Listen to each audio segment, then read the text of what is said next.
Welcome back to State and Local. I'm Anne Marie Battistone, and this is Norfolk Public Access. My guest today is Brian Hamlin, and he's running in the Democrat primary for the state rep race. So I'm delighted to have him here. Thank you, Brian. Thank you, Anne Marie, for having me. And so now you've done quite a bit. You've been pretty active in town. Why don't you just, before we talk about the election, why don't you tell us about your work with what is it, the recovery group that you worked with? It's called Safe Coalition, Right. And they were based out of Franklin. They derived in Franklin through a young lady that had formed it after she came back from college, and she had friends that were passing away.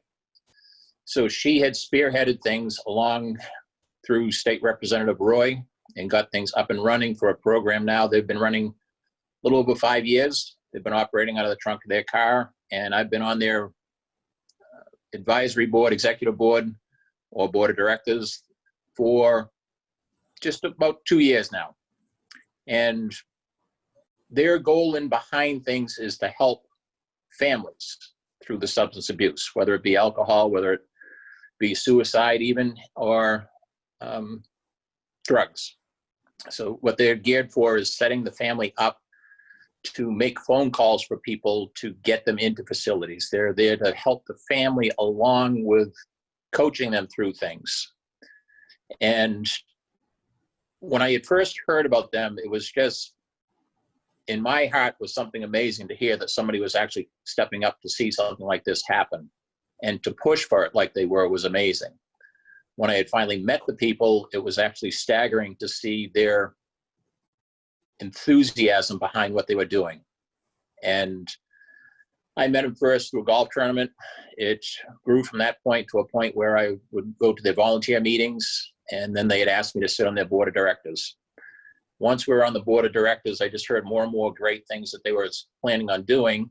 And one of them was being that they wanted to start putting together roundtables for physicians, for dentists, for different aspects where people are prescribing medications out there to people. And I wouldn't say not aware of what was going on, but not fully understanding what was happening after their prescriptions were written out. So they want to get on board and start training people for what can happen with the prescriptions that are written. What is the long-term effect that can happen to different people, just to try and alleviate something so they can put something together and say, we need to make some changes on what we're writing. So along with listening to their conversations and everything else, it was amazing for me to hear it. And I heard more and more that was going on, and I said, you really need to get something set up for office space. And long and short is the more they spoke about things, the more I realized on our son's behalf that we needed to help them out. We do a fundraiser every year on his behalf, and we help put families, I wouldn't say back together, but we help stop the support from families to their siblings of fact that have issues. And they've generally burnt bridges behind them. They've taken money from parents, friends, relatives, anything like that, and they don't have any intention of paying it back. So this is the gift that we want to put forward and say, we want this going out there, that we will help you for the first 2 weeks. When they come out of somewhere for sobriety, they've gone in for treatment, they're looking at something, and it's a new world when they come out, because they're looking at, how am I going to make all this happen? And the last thing you want to do is put pressure on them and say, I need to have X amount of dollars to get me in for 2 weeks into a facility. I need to have a job right away. So what we do is we've put this together on our son's behalf, and we have funding set aside for this. And when they contact us, my wife will do an interview in regards for everything that's going on out there. We'll discuss it afterwards, and then we'll find out where they're going, make sure they get into the facility first, and then we'll cut them a check covering their first 2 weeks that they're going to be there. Now, excuse me, did I hear you say your son? Yes. Yep. We had lost our oldest son 6 years ago. He was an addict. He had passed sober, but we're thinking from the ramifications that the long-term use that he had there, that there was an issue that kicked up and had taken him from us. Oh, how It- horrible. All So the blood sorry. work, everything said, any toxicology said that he had passed clean, which we didn't really doubt when we first got the phone call in regards to what was going on and everything else, but it was something that we just needed to make sure. Now, And you've provided a meeting place for them, have you not? we have, with Safe Coalition, like I said, in regards to things that were going on, my wife and I sat down and we're looking at, they needed some help to get a financial support for them to do things. They are a nonprofit group, so we've signed on with them for 3 years to put together their facility, to help them in a facility so they have office space now where people can go to have meetings there. They can have meetings there. Parents need help. They can go there and talk to these people, and it's behind closed doors. What they have is an office space, so they have one there for the director. They have their office space. They have another office space in there. It's a room that's set up. It's called Hidden in Plain Sight, and it is just that. It's a mock bedroom with paraphernalia that can sit out there that parents don't realize what's actually laying in front of them. Kids will understand it, but parents don't That's understand very it. good. So they have that room that's in there, so you can walk through, and what they do is they'll set it up so the parents can walk through and say, and they'll ask them afterwards, did you see anything there unusual? And the parents, 9 times out of 10, are going to say no. And they'll give them a list, and, okay, here's the different things that are in there. There's the different things that these kids are now using nowadays. So this is what you need to watch out for. And that room stays locked, so it's nobody that's under 18 years old that goes into that. That's a really Because brilliant idea. it is, yeah. It's Was that this your one- idea? Whose idea was that? That program had come to us through South Shore Hospital, and they've trained different entities of different people in that, and they've got a few different ones that'll set up. They've gone around, they'll do a traveling one that goes to different high schools for different points, whether it's their sports night, whether it's the night as they're signing on for going to proms or different things like that. They'll have the mock set up around there so they can walk the parents through and say, this is what you need to watch for. And Great everything. idea. And it's something that's taken off unbelievable. So to have a Amazing. facility like that set up all the time for somebody that And when yet they it's so come in, obvious, but it's so obvious, and yet it's really a brilliant idea. yes, it is. Yep. And to have that facility set up so it's there all the time, the parents can walk in and see that at any point has been unbelievable for it. Now, you were instrumental in finding them a brick and mortar place. Is that what you were? Yes, we were going through the meetings and that they had started looking, and they were looking through Franklin because that's where they were based out of.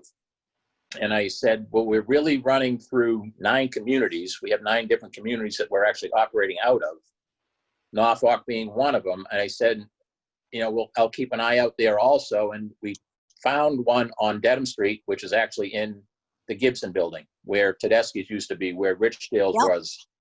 So there's office space in there now that they're using for this.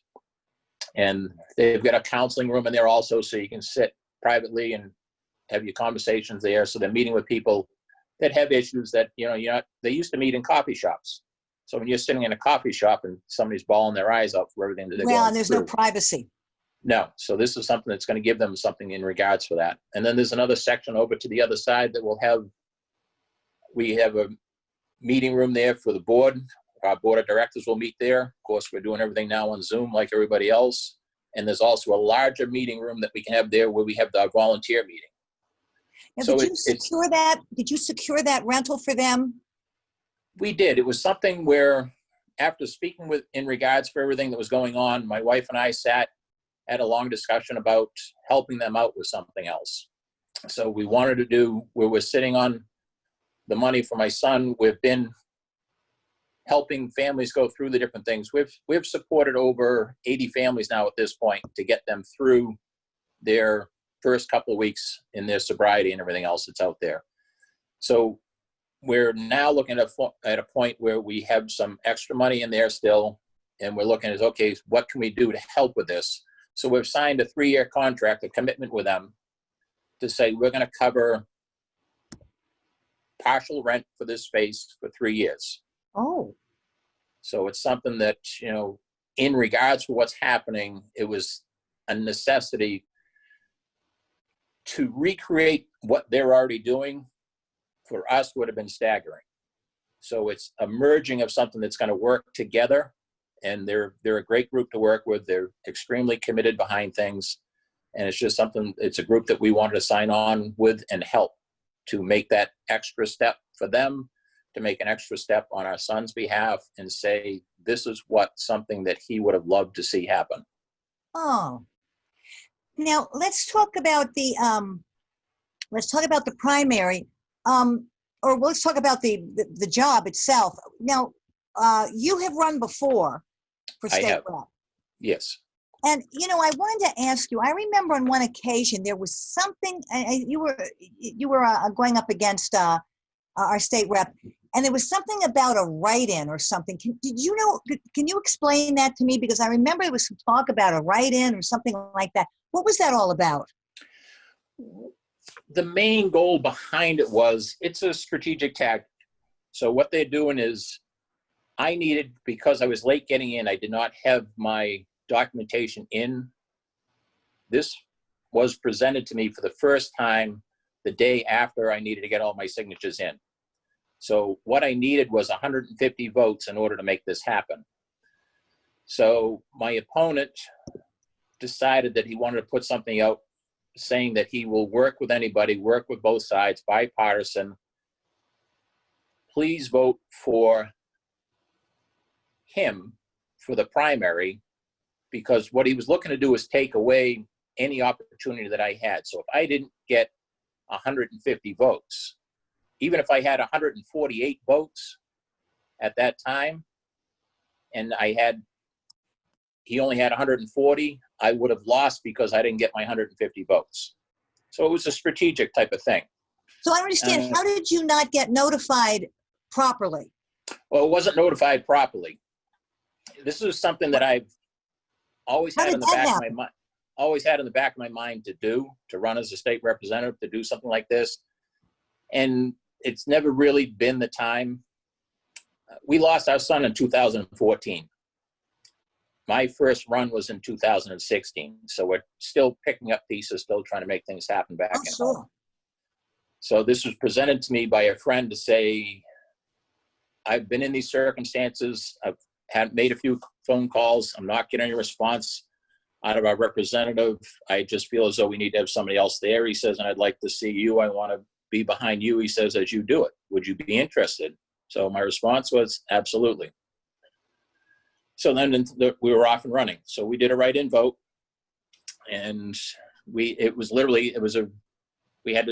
get the right names on there and everything else. We passed out stickers, name, address, everything on there. That was nobody's fault that you didn't get in when you should have in 2016.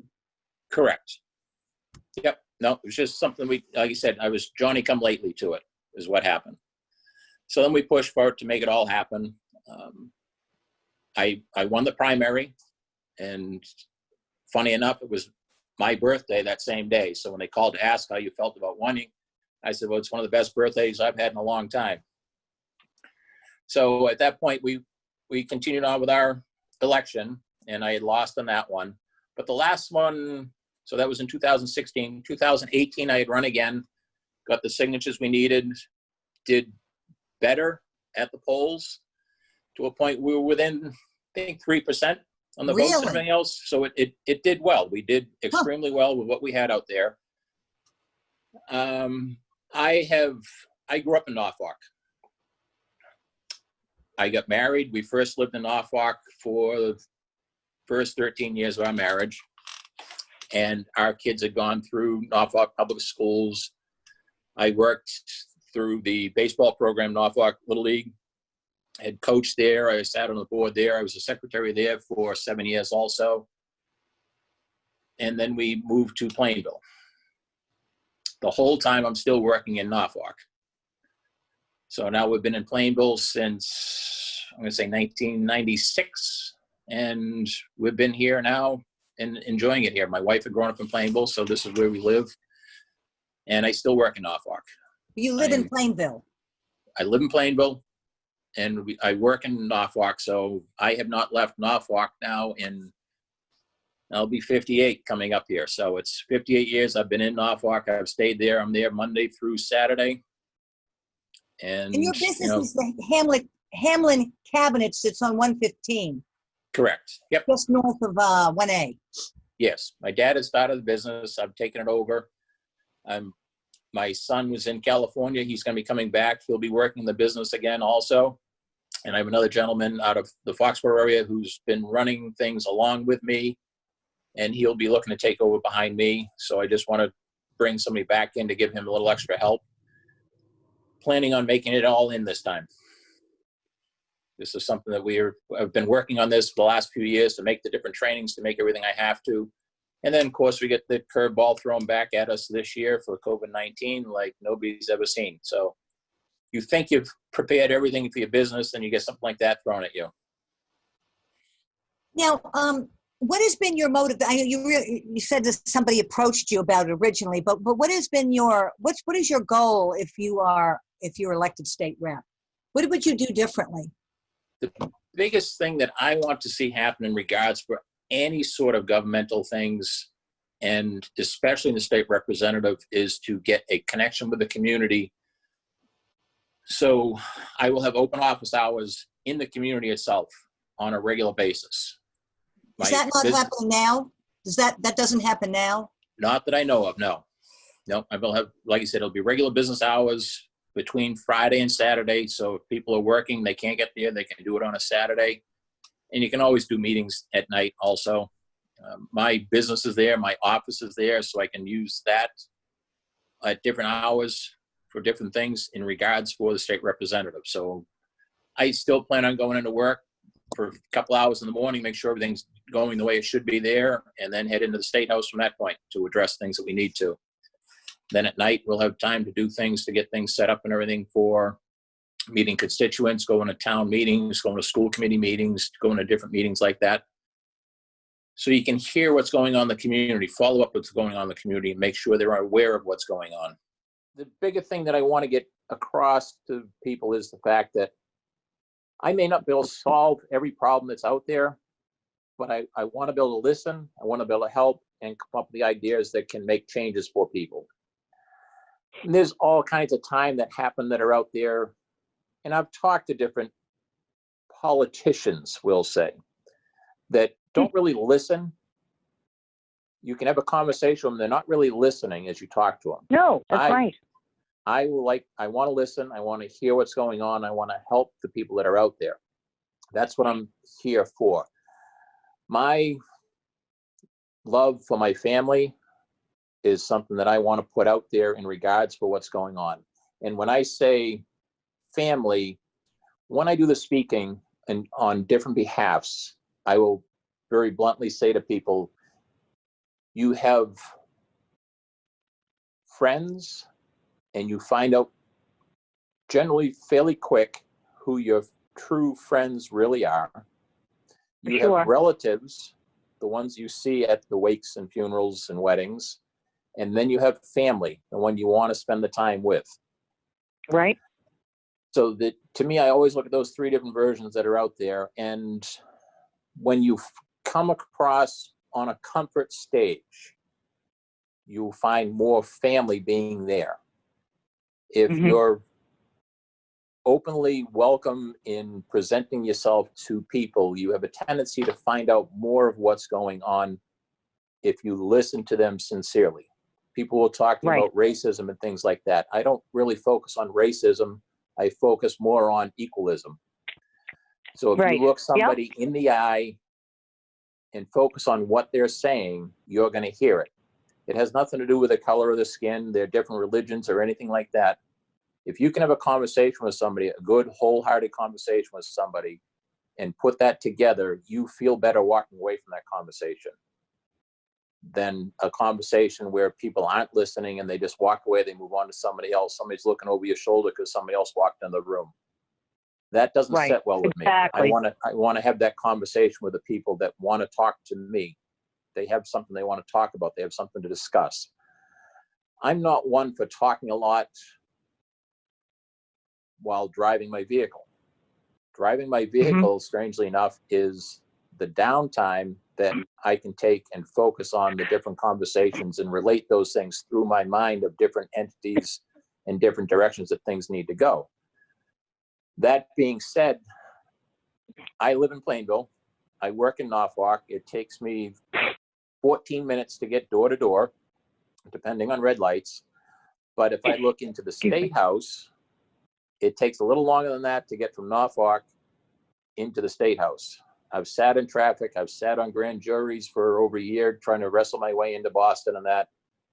Either way you cut it, you've got better than an hour to an hour and a half at least to get in there. And that's quality time where you can sit, think about things and go through things to help people. True. And that's what you want to do. I mean, that to me, part of the state representative is to hear what's going on in the community, bring it into the State House, relate it to the other representatives that are in there, senators that are in there. And in these years that I've been running my candidacy, I've met some great people doing this. There are other representatives that are there that I've met. There are representatives that have left there because of it. They've moved on to other things. I was born in Norfolk. I live in Plainville. My surrounding community is something that is important to me. I plan on staying here till the end.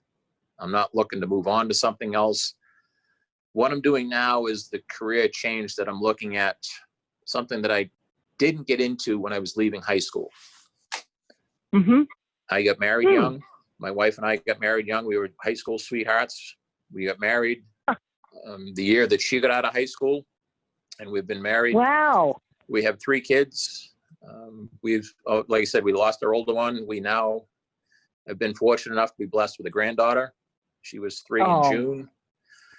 So that's, I need to see things like that happen. I want to see families stay together. I want to see things happen on a great aspect to people. So renewable energies is another thing. My granddaughter's coming up. I want to make sure she has a good world to live in. I want to make sure she has a healthy world to live in. I want to see that happen for her. I want to see it happen for generations.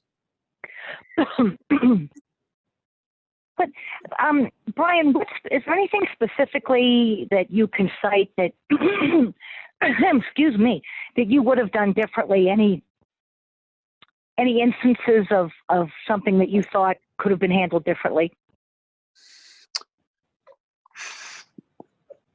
There are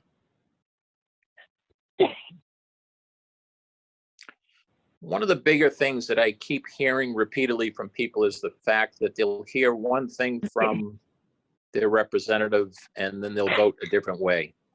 And that may happen for me also. I can't honestly say that I may not have my mind changed going through a conversation, but I will be forthcoming in regards to the fact that if my conversation changes a vote or anything that I have done, I will make sure my public knows before it has to come out on a voting record. Oh, yes. Now, weren't you also telling me, they haven't been wanting to take roll call votes in the legislature, have they? They're correct, yes. Which I think, what is that all about? To protect people so that nobody knows how their representative voted? No, it's not so much that. I believe it's more for the state that we're in right now, because the roll calling is getting tougher and tougher to do in an aspect like this to make things happen. Well, I think they had an issue with roll call going back years and years. And I seem to remember, I don't know if you remember Shauna O'Connell from Taunton. And that was one thing that she was trying to get done was to get the roll calls to be, and apparently they can just be, squashed and not done. Yeah, I mean, let's continue in saying transparency in my life has made my life simpler. Mm-hmm. Oh, yeah. Yeah. If you're speaking honestly about things and you continue telling the same story because that's the truth about it, then that's what you keep living. And that's one of the things that I'd like to see happen is, the transparency behind things is, and that's part of, like I said, when you have a conversation with somebody, it has to be an open conversation. It's a two-sided conversation, and you hear two sides, you hash things out, you work things out, you draw your conclusions from that point. And if you talk to somebody afterwards that makes a different point and points you in a different direction, things can change. So that's the point where I start looking at, I can't say that I wouldn't ever change my mind on that, but I'd make sure the person that was involved in my conversations would find out in regards for it.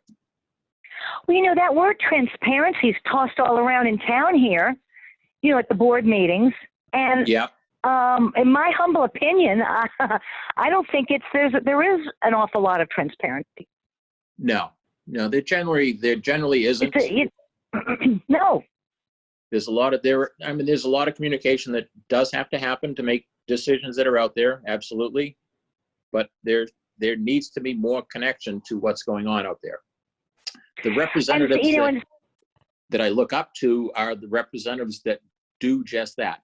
They'll put together a bi-weekly informational thing that goes out on their Facebook page, different things, so they can put out there, we're working on traffic lights, we're working on doing different things here for the different communities. This is what we're working on. This is what we've accomplished. This is what we're still working on. Those letters go out regularly from people. And I want to do that same type of thing for my communities, so they're able to hear it and see what's going on. Now, I just wanted to ask you, you describe yourself as a moderate Democrat, is that right? Yes. Yep. Which is good to know, because I don't think it's a great situation that our legislature is so virtually all one-sided, but it's good, I think that's a good thing for you to let people know, because people could make that association by you being a Democrat, that you could in some way identify with this far left wing that seems to be taking over the party. Right. Biggest thing that the open communication is going to be the strongest thing that I can ever stress in regards to what's going on with it. I do kitchen cabinetry, and I'm into kitchens all the time. I mean, you want to see some stress on some people, take their kitchen away for a while and see what's going on. So when you get into entities like this, that I like to look at and say, how can we make this work better? And it'd be the same type of thing getting into the State House is, what changes can we make that are going to benefit? I'm a representative for my community, so I want to make sure that we're going to be benefiting the communities that are out there. There's nothing in one direction to one group of people, anything like that you need to focus solely on. And people will ask about the opiate crisis and that, if that's the only thing that I run on. No, it's not. There are so many different issues out there for so many people, and I'd want to hear from all of them to see what's going on out there. Can you make the changes for all of them? No. Can you start that work for them somewhere along the line? Yes. Can you find somebody else that has the same thing they're looking to work on? Absolutely. If you have the ability to talk to people. That's the biggest thing. Brian, we need to close, but are you planning any events, or how will people find out? Do you have a website for them to go to? I have the website is already set up. It's Brian Hamlin 4rep. Is that the number 4 or? The number 4. Mm-hmm. And that's on there. That has the different backings that are on there for me. They're all on there. Anybody can contact me. I can send them stuff. I can come back, knock on their door for them, leave literature for them. Anything they'd like to do. If there is a contribution button that's always on there. I have to throw that out there. Yep. But there's also volunteers. And through volunteering doesn't have to be doing just that. It could be saying, hey, I want to find out a little more about you. Can we talk sometime? So if I talk to 1, 2, 3 people, they can talk to 6, 8, 12 people. The state that we're in right now is a mess through COVID-19. So it's something that, if things just keep multiplying out from small conversations, it's the best thing that happens, because people are talking and they're communicating. Right. Oh, well, listen, thank you, Brian. It's been very interesting, and I'm very sorry about your son. It must be just devastating. But you're Yes. good luck He was a with great the person. election. And so that's going to be on the September 1st is the Democrat primary. Are there any Republicans? Do you know anything about any Republicans that are going to come forward, or because I haven't heard of anybody? No, the only one that's out there, as far as I know, is going to be my opponent after I win September 1st, is my best hope. Okay. So, Okay. All righty. Well, thank you very much. And thank you, everybody, for watching. This has been State and Local. I'm Anne-Marie Battistone. My guest was Brian Hamlin. He is in the Democrat primary on September 1st to run for state representative for the 9th Norfolk District. Thanks for watching, and thank you for watching MCTV. Bye-bye.